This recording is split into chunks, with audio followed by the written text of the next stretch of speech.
Ladies and gentlemen, welcome to another video. In this video, we're going to be talking about how to withdraw the USDT from Binance to PayPal. So let's get straight into the video.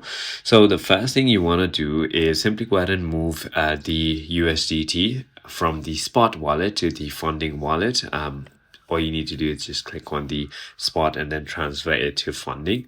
Once you've done that, you want to access the P2P sell, which is basically person to person. And then you want to simply go ahead and select sell and ensure the USDT as the asset. Once you've simply completed the selling process, then filter the market by PayPal as the payment method.